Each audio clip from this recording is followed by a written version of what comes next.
তাহলে ইউ এর জন্য আমরা দুইটা সাউন্ড পেলাম, একটা হলো আ সাউন্ড আর একটা পাচ্ছি ইউ সাউন্ড। ইউ সাউন্ডটা কখন হবে, যখন দেখবো ইউ থাকবে, ইউ এর পরে একটা মাঝখানে কনসোনান্ট থাকবে, কনসোনেন্ট। তারপরে ভাওয়েল থাকবে, তারপরে কি থাকবে, ভাওয়েল ভাওয়েল। থাকবে। এভাবে যদি আমরা কোনো ওয়ার্ড পাই, সেই ক্ষেত্রে এই যে ইউটা থাকবে সেই ইউ এর সাউন্ডটা হয়ে যাবে ইউ। ইউ সাউন্ডটা কি হবে, ইউ। ইউ। এই পার্টটা কি বুঝেছো? হ্যাঁ স্যার, বুঝেছি। লিখে নিয়েছো এটা?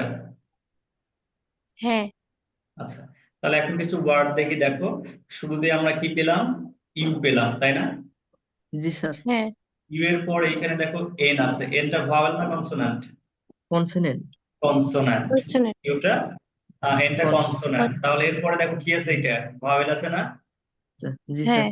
ভাওয়েল আছে, সেই ক্ষেত্রে এই এতটুকুর উচ্চারণ কি হবে, এই প্রথম যে ইউ আছে সেই ইউ এর উচ্চারণটা কি হবে, এই ইউ এর উচ্চারণ কি হবে? ইউ। ইউ। ইউ। হ্যাঁ, এতটুকুর উচ্চারণ হবে কি, ইউ। ইউ। আর এই এতটুকুর উচ্চারণ হবে নি, ইউ, নি। শেষের উচ্চারণ কি হবে সেটা আমরা পরবর্তীতে শিখবো, পুরো ওয়ার্ডের উচ্চারণটা কি হবে। আমরা আপাতত শিখি কি ইউ এর উচ্চারণটা কি হবে সেইটা দেখো। তাহলে এখানে ইউ এর উচ্চারণ আমরা কি পেলাম, ইউ পেলাম, তাই না? জি স্যার। এটা হ্যাঁ। পুরোটার উচ্চারণ হবে ইউনিভার্সিটি। তারপরে দেখো এখানে আমরা শুরুতে কি পেলাম, কনসোনান্ট। শুরুতে কি পেলাম, কনসোনেন্ট। কনসোনান্ট। তারপরে দেখো এখানে আছে ইউ, ইউ এর পরে একটা কনসোনান্ট, তারপরে একটা ভাওয়েল আছে না, জি consonant sir. U, consonant, vowel. দেখো এতটুকু দেখো, জি স্যার। দেখেছো?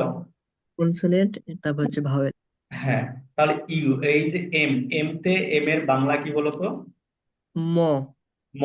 ম এর সাথে কি যুক্ত হবে, ইউ। মিউট। ইউ। ম ইউ। এর সাথে ইউ যুক্ত হবে, তাই না? জি স্যার। হ্যাঁ। ম এর সাথে আমরা যুক্ত করব কি, মিউ ইউ। যুক্ত ইউ। করব। হ্যাঁ, তাহলে মিউ হয়ে যাবে। ম এর সাথে যখন আমরা ইউ যুক্ত করতেছি তখন সেটা কি হয়ে যাচ্ছে, মিউ। মিউ। মিউ হয়ে যাচ্ছে।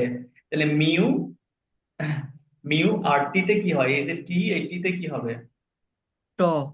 ট। তাহলে শেষে ই থাকলে এই উচ্চারণটা হবে না। এই ক্ষেত্রে না। আমার এই ওয়ার্ডটার উচ্চারণ কি হয়ে যাচ্ছে, মিউট। মিউট। মিউট। মিউট, তাই না? আচ্ছা। জি স্যার। তারপরে আবার দেখো এখানে শুরুতে আছে টি, তারপরে আমরা কি পেলাম, ইউ পেলাম, তারপরে একটা বি, এবং শেষে একটা কি পেলাম, ভাওয়েল পেলাম না? জি স্যার। হ্যাঁ। ভাওয়েল পেলাম। তাহলে এই যে মাঝের যে ইউটা আছে সেই ইউ এর সাউন্ড কি হবে, ইউ। ইউ সাউন্ড হবে। কি সাউন্ড হবে, ইউ সাউন্ড হবে। তাহলে আমি যদি ইউ সাউন্ড করি তাহলে এখানে দেখো প্রথমে আছে ট, এই টটা কিসে পরিবর্তন হয়ে যাবে, মিউট। মি, উ, টিউট।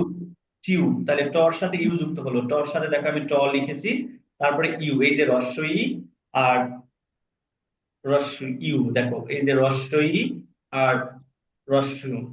দেখো টিউ, টিউ। এতটুকু উচ্চারণ কি হবে বলো তো, টিউট। টিউ। শুধু এতটুকু, টি ইউ উচ্চারণ কি হবে, টিউ। টিউ, টিউ। আর শেষে আমরা পেলাম ব, একসাথে উচ্চারণ করলে কি হবে, টিউব। টিউব। টিউ। উচ্চারণ একসাথে যদি আমি উচ্চারণ করি উচ্চারণটা কি আসতেছে, টিউ, টি, উ। পরেরটা দেখো, আমরা এইদিকে কি উচ্চারণ হবে সেটা পরে শিখবো, আপাতত এইটুকের আমরা উচ্চারণ শিখতেছি, এতটুকু। এখন দেখো এখানে ইউ, ইউ আছে না? জি স্যার। হ্যাঁ। ইউ এর পরে একটা কি আছে, এটা এল। এল। এল, কনসোন্যান্ট, এবং শেষে কি আছে, এটা ভাওয়েল। ভাওয়েল। ভাওয়েল। শেষে আমরা কি পেলাম, ভাওয়েল পেলাম। তাহলে এই যে এই ইউ, এই ইউ এর উচ্চারণটা কি হবে, কিউ। ইউ। U, U. শুধু ইউ এর উচ্চারণটা বলো, এতটুকুর উচ্চারণ কি হবে, ইউ। ইউ হবে। U, U. তাইলে ইউ এর সাথে যখন আমি এই যে সিটা পেলাম, ইউ এর সাথে যখন আমি সি পেলাম তখন উচ্চারণটা কি হবে, এতটুকুর উচ্চারণ, কিউ। কিউ। এতটুকুর উচ্চারণ কি হবে, কিউ। কিউ। কিউ। কিউ এর সাথে যখন আমি এল মানে ল যুক্ত করতেছি তখন এতটুকুর উচ্চারণ কি, কিউল। কিউল। উচ্চারণ কি হবে, কি, কিউল। উল। বুঝেছো, এতটুকু কি বুঝেছো? জি স্যার। হ্যাঁ। আচ্ছা, তাহলে আমরা উচ্চারণ কি পেলাম, কি, উল। এতটুকু ক্লিয়ার? জি স্যার। হ্যাঁ স্যার। আচ্ছা, রুলসটা আবার একটু দেখো তো।